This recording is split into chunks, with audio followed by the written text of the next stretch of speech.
Look, I'm going to be straight with you. You're scrolling through Zillow, picturing that dream home. 3 beds, 2 baths, a garage, maybe even a decent yard. The price tag? $600,000. Seems reasonable, right? After all, that's the median home price in many American markets right now in 2026. You think, okay, I'll run the numbers.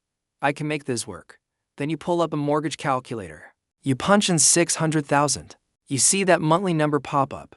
And that's when you get that weird feeling. That good feeling that something isn't quite right. That the math just doesn't add up.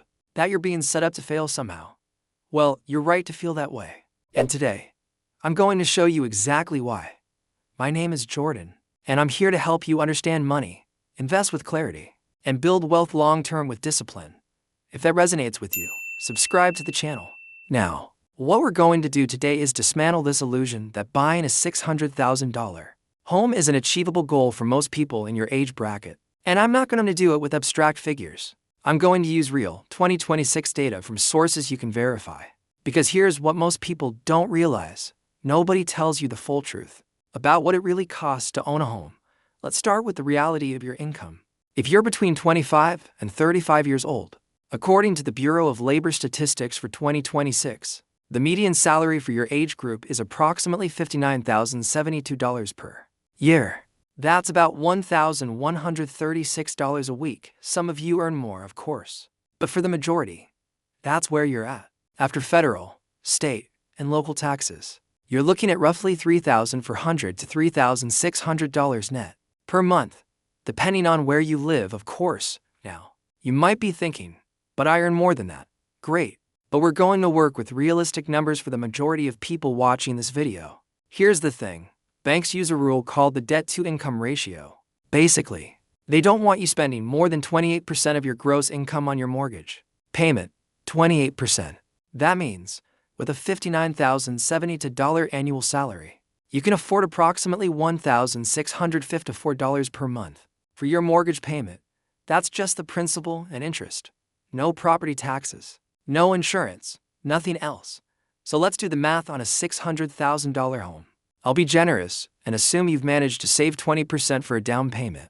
That's $120,000. Yes, $120,000 you need to have in cash before you even start. So you're taking out a mortgage for $480,000. The average mortgage rate in January 2026 is hovering around 6.06%. Maybe a little less, maybe a little more, depending on your credit. We'll use 6.06% as our baseline, with a $480,000 mortgage at 6.06% over 30 years. Your monthly principal and interest payment is approximately $2,881, just principal and interest. See the problem already? You can afford $1,654. You need to pay $2,881. You're already $1,227 over what the bank says you can afford. But wait, there's more. This is where it gets really interesting, and frankly, absurdly unfair. Because that $2,881 number, that's just the beginning. First, property taxes. In the US, property tax rates vary wildly. For a $600,000 home, you could be paying anywhere from $325 a month in a state like Hawaii to $880 a month in a state like New Jersey, which has an average rate of 2.2%. The national average is closer to $408 a month. Let's use that for now. But remember, it can be much higher. Second, homeowners insurance.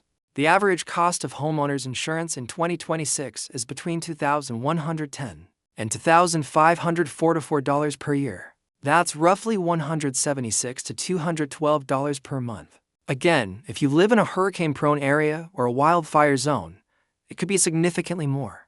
Third, if you didn't manage to save that 20% down payment, you'll be paying PMI, or private mortgage insurance.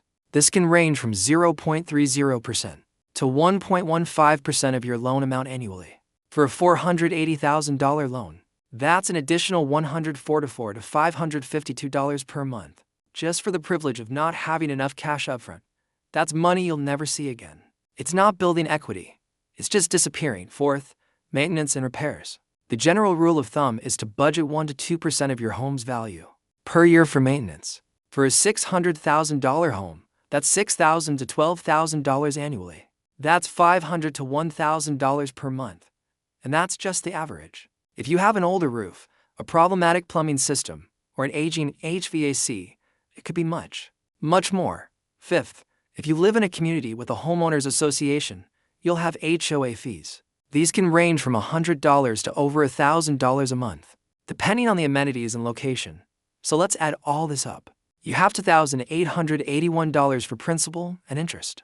Let's use the average for $108 for property taxes. Let's use the average $194 for insurance. Let's assume you did get 20% down, so no PMI for now.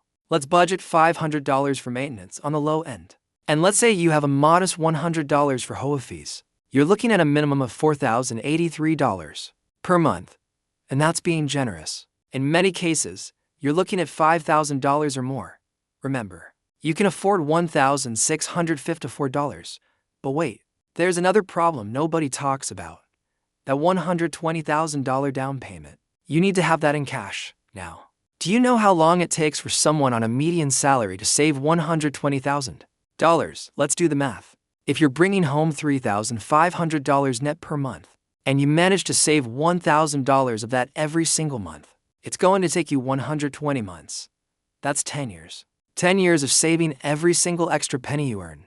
And that's assuming you have no credit card debt, no car loan, no student loan debt, no emergencies, no desire to go out with friends, no desire to travel, no desire to live your life. Here's what most people don't realize. The reality is, most people in your age group have student loan debt. According to recent data, the average student loan debt for someone who graduated college is between $28,000 and $30,000. So you're not saving $1,000 a month. You're probably paying $300 to $350 a month on student loans, and maybe saving $650 a month. Now you're looking at 15 to 20 years to save that $120,000. Now, you might be thinking, but Jordan, people buy $600,000 homes all the time. How do they do it? Great question. And the answer is psychology. Pure psychology. First, there's confirmation bias. You want to believe you can buy a home, so you look for stories of people who bought homes. You see your friends buying homes. You see influencers on TikTok and Instagram talking about how they bought homes. And you think, if they can do it, so can I? But you're not seeing the full story. You're not seeing that your friend who bought the house has wealthy parents who gifted them a down payment. You're not seeing that the influencer is leveraged to the hilt. You're not seeing that the person who bought the house is spending 80% of their income on housing and is one emergency away from financial ruin. Second, there's the anchoring effect. The bank tells you that you're approved for a $480,000 mortgage. You think, well, if the bank says I can, then I can. But the bank doesn't care if you're happy. The bank doesn't care if you have money left over for food.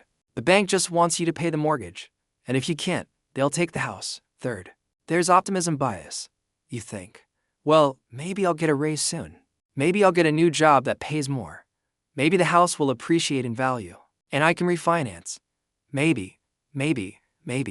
But you're building your financial future on maybes. And maybe is not a financial plan.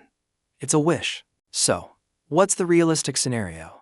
What's the home price you can actually afford with a $59,070 annual salary? Well, if you can afford $1,654 per month for principal and interest, and you have a 6.06% interest rate over 30 years, you can afford a mortgage of approximately $275,000. $275,000. If you have 20% down, that means you can buy a home worth approximately $343,000, not $600,000. But wait, there's more.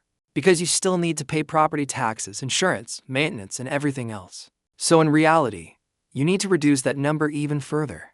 You're looking at a home in the $275,000 to $300,000 range. And that's being generous. Because you still need to have money for emergencies. You still need to have money for retirement. You still need to have money to live your life. Now, you might be thinking, but what if I have a partner? What if I have to incomes?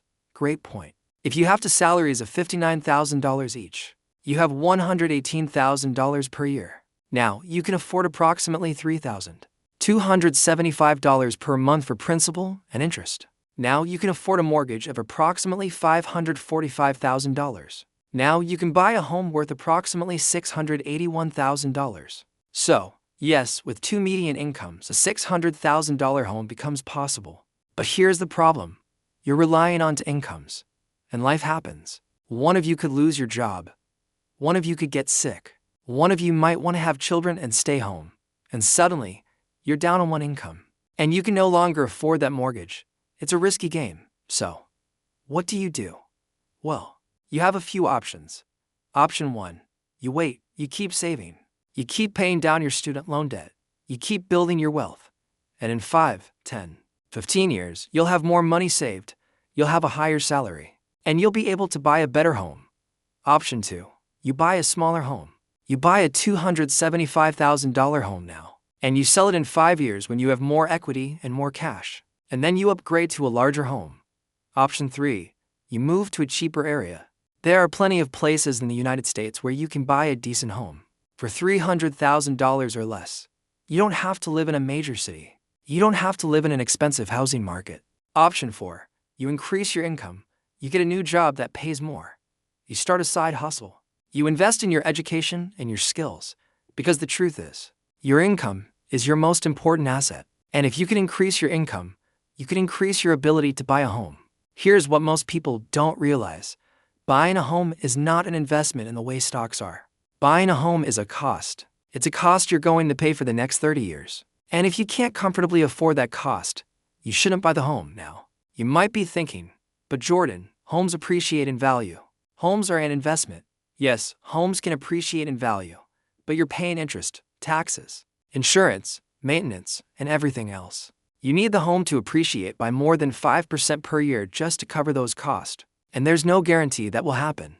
The truth is, most people buy homes because they want a place to live. And that's perfectly valid. But you need to be honest with yourself about the cost. You need to do the math. You need to understand that you're committing to 30 years of payments. And you need to make sure you can actually do it. So, here's what I want you to do. I want you to grab a calculator. I want you to figure out your annual salary. I want you to calculate how much you can actually afford for a mortgage payment. I want you to calculate the home price you can truly buy. And I want you to be honest with yourself about that number. Because the truth is, you can buy a home, but you probably can't buy a $600,000 home, at least not right now. Maybe in a few years, when you have more money saved, when you have a higher salary, when you have less debt. But right now, probably not. And that's not a bad thing. That's just reality. And the reality is that you need to build your wealth slowly, with discipline, over time. You need to increase your income.